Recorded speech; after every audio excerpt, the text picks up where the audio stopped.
as it is for other things. Right. So tell me what else you're seeing then when you're doing your work, Niamh, and examining the stools and getting the supplies from Uisce Éireann and so on. What else are you looking for?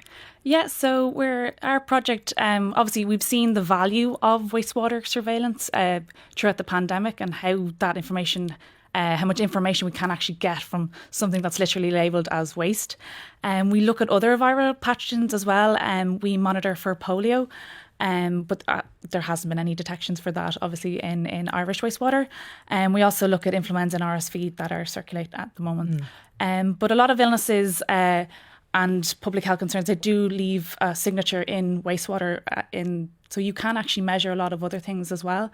Wastewater surveillance is actually included in the revised Urban Wastewater Treatment Directive, which has now been enacted. So it's something that will be continuing. And our project is actually also part of an EU-wide project called EU-Wish. And that's a collaboration between 26 countries.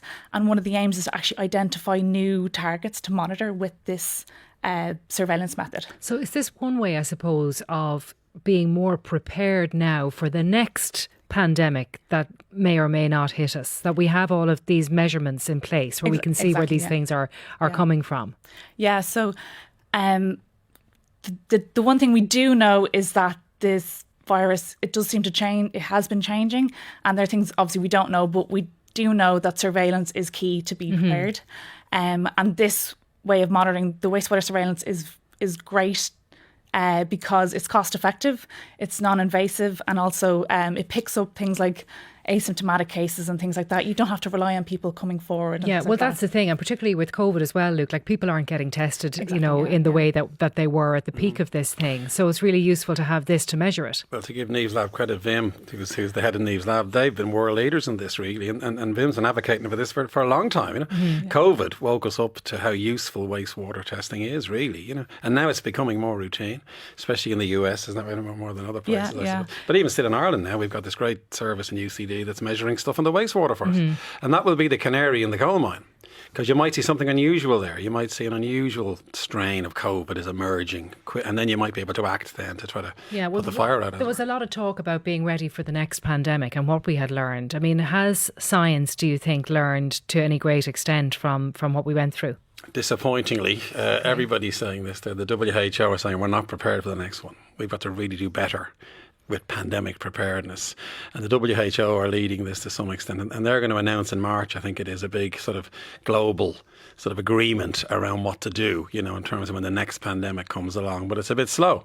I think inevitably, the way politics works, people forget about these things. Yes, you just want to move on quickly, don't you? It's understandable, I suppose, because there's a new emergency, but certainly there will be another pandemic. We're all agreed on that. Don't know when. It could be 5, 10, 15 years away. We'd be foolish not to learn from the last one and get ready for that. And wastewater is actually a key part of that. It's a very useful thing to do. But just coming back then to COVID itself, I mean, you said that our immune systems have learned, the vaccines have helped with that. If you're somebody who has escaped COVID, though, over the last 5 years, that's a worry. There's no doubt. If you have never seen the virus, now how that could be now, we don't know because it's been everywhere. But if your immune system's naive, it's like you were in 2020. You're at risk of severe disease then. And those people, if there are people who feel that they have never seen it, they should take the vaccine because that will help prepare their immune system should they see it. So that's an important aspect. And given how it's played out now, what do you think the future of COVID is? Can we say at this point? There's a good aspect here to it. There's a group of scientists think it's becoming more benign, and there's some evidence for this. And in fact, there was a pandemic in St. Petersburg in the late 1800s that looked like COVID and was troublesome. That turned into a virus called OC43, which infects us still as the common cold.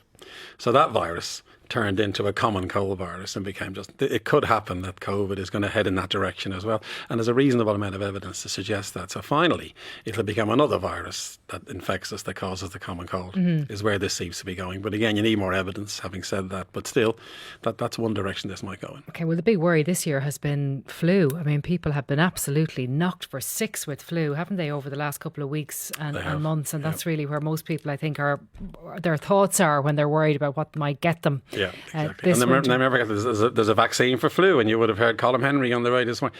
If you're vulnerable, take the flu vaccine, because that will stop you getting severe disease and keep you out of hospital. So mitigate against it. Exactly. Thank you both very much for coming in, Dr. Niamh Martin and Professor Luke O'Neill. Now we're going to take a break. David Coleman is going to be with us after this with parenting advice.